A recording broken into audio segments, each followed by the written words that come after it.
गुरुर्विष्णु गुरुर्देव महेश्वरा गुरु साक्षात् परब्रह्म तस्मै श्री गुरुवे नमः।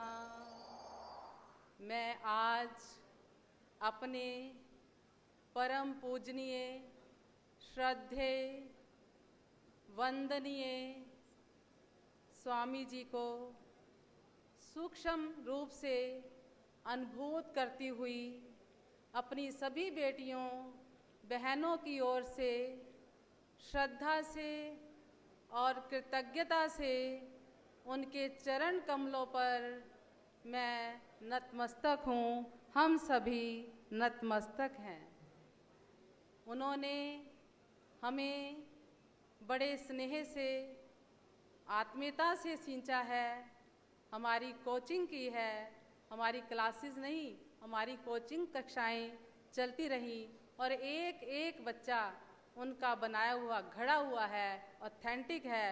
इनको एक सोने का ट्रक भी दे दो, ये विचलित नहीं होने वाली, मेरा पूरा पूरा विश्वास है। क्योंकि स्वामी जी कहते थे मुझे धन से क्या लेना, मुझे तो सिर्फ बच्चों की सेवा करनी है। लोग कहते थे ये इतना बड़ा एम्पायर खड़ा कर दिया स्वामी जी ने, इनके बाद क्या, ये तो केवल 5 कन्याएं हैं, इनका वारिस कौन होगा। तो स्वामी जी कहते थे मैं आत्मा से सशक्त हूँ, मेरे अंदर वो जज्बा है कि मैं बच्चों का पूरा करके जाऊँगा। और 2 साल पहले ही महाराज श्री से उनका मिलन हुआ। वो मिलन इतना आत्मीयता से भरा हुआ था, स्नेह और सानिध्य से भरा हुआ था कि जैसे स्वामी जी ने हमें अपनाया उसी प्रेमपन से, उसी भावना से महाराज जी ने हमें अपना लिया। मैं इनके चरण कमलों पर सभी बहनों की ओर से चरण वंदना करती हूँ। आप प्रातः स्मरणीय हैं, वंदनीय हैं, योग ऋषि हैं, योग गुरु हैं। और आज के इस समाज में जो एक सनातन वैदिक परंपरा को जान फूंकने के लिए एक महान दिव्य आत्मा का यहाँ पर अवतरण हुआ है। जो राम और रावण की लड़ाई तो आपने देखी होगी ना, हर युग में वो चलती रहती है। चाहे हमारे स्वामी जी भी थे, उन्होंने भी एक छोटे से कमरे में, एक दुर्बल शरीर में उन्होंने कड़ी मेहनत की, अथक पुरुषार्थ किया और सब काम एक छोटे से कमरे में करते हुए सभी कन्याओं को अध्यात्म शिक्षा के लिए दृढ़ कर दिया। और जो हमारे स्कूल्स हैं उन्हें अपेक्स तक मेरिट एजुकेशन देकर हमें अपेक्स तक पहुंचा दिया। और बाद में स्वामी जी की शरण में हमें ये कहा कि इनके हाथों में मेरा मिशन, मेरी बच्चियां सुरक्षित हैं। तो हम बड़े भाग्यशाली हैं कि जब तक स्वामी जी रहे उनकी शिक्षाएं, उनके आदर्श, उनके नियम, उनके सिद्धांत इतने पक्के थे, वो मक्खन की तरह कोमल थे और वज्र से भी ज़्यादा दृढ़ निश्चयी थे।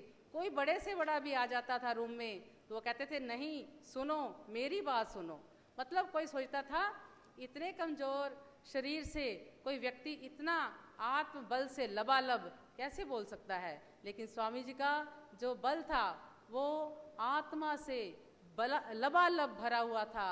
और महाराज जी के सामने वो इतने विनीत, इतने झुके हुए थे। और जब महाराज जी से मिलन हुआ, वो डेट थी उनकी 30 मार्च 2022। वो दिन, एक दिन पहले फ़ोन आता है कि महाराज जी मैं कल आपसे मिलने आ रहा हूँ। हम बड़े आश्चर्य में, इतनी जल्दी अरेंजमेंट, इतने महापुरुष, इतने बड़े योग ऋषि का हम कैसे करेंगे। लेकिन सब ने रातों रात में, सब श्रद्धा से, समर्पण से सब एकजुट हो गए। और महाराज जी का दोनों आत्माओं का जो मिलन हुआ वो देखने योग्य था, ऐतिहासिक बन गया, अविस्मरणीय बन गया। और आज भी जब स्वामी जी का लगा कि महाराज जी आ रहे हैं, उन्होंने सुबह एक गीत की रचना की। और हरि भाई ने, जो उनसे अनन्य प्रेम करते थे, उनके भक्त रहे, बंधु थे, भाई थे, उन्होंने उसी 1 घंटे के अंदर उस गीत की रिकॉर्डिंग करके हरि भाई ने और चंद्रमोहन भाई जी दोनों की रिकॉर्डिंग 1 घंटे में हमारे पास पहुंच गई। और जब महाराज जी आए तो उस गीत को, स्वामी जी के भावों को हमने उसको सुनाया। तो मैं चाहूँगी स्वामी जी की आवाज़ में कि जब स्वामी जी आए और उनका मिलन हुआ, उनके जो मन के भाव थे, उद्गार थे, मैं उन्हीं की वाणी में आपको सुनाना चाहती हूँ। प्लीज़ उस रिकॉर्डिंग को जो स्वामी जी के प्रति उन्होंने अपने भाव व्यक्त किए, प्लीज़ 1 मिनट के लिए आप शुरू करें। तैयार है? आपकी तैयार है रिकॉर्डिंग? ये है परम। आप दिल से निकले हुए थे, आत्मा से निकले हुए थे। और जब ये दोनों बात करते थे ना, तो ऐसा लगता था कि ये चिर परिचित हैं, युगों युगों से एक दूसरे को जानते हैं। तो इन्होंने और महाराज जी ने हमें जो एक सहारा दिया, एक संबल बन के हमें साथ दिया, वो आज आप देख रहे हो। हम बहनों ने कुछ भी नहीं किया, सब कुछ महाराज जी की कृपा से, आचार्य जी की कृपा से और सभी पतंजलि के भाइयों की कृपा से हुई। हमारे आचार्य जी बहुत बहुत बड़े विद्वान, आयुर्वेद के अध्यक्ष हैं और मैं तो इनको धन्वंतरी का अवतार कहती हूँ। ये धन्वंतरी के अवतार, इन्होंने हिमालय की दुर्गम पहाड़ियों में जा जाकर वहाँ पर जड़ी बूटियों की खोज की। मानवता को रोग से मुक्त करने के लिए क्या किया? उन जड़ी बूटियों से प्रयोग किए, अनुसंधान किए और उसको मानव प्रयोग में लाकर सैकड़ों पुस्तकों की रचना कर दी, जो कि हमारे सामने है। और ये विश्व के बहुत बड़े साइंटिस्ट हैं और इनको नमन करती हूँ कि इनका जो सारा समय है अनुसंधान में और मानव सेवा में जाता है। ये पीछे रहकर, महाराज तो आगे रहते हैं, ये पीछे रहकर पूरी कमान संभालते हैं। मैं श्रद्धा से सभी बेटियों की ओर से आपके चरणों में बहुत बहुत नमन करती हूँ, प्रणाम करती हूँ। और जो हमारे सन्यासी भाई आए थे, डेट है क्या? देर है?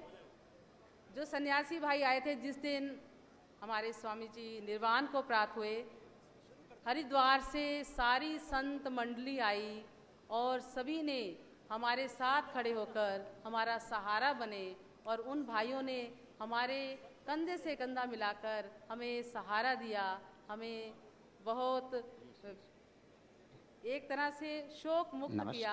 हम उनको देखकर बहुत बहुत भाव विभोर हो गए। उनके चरणों में भी हमारा कोटि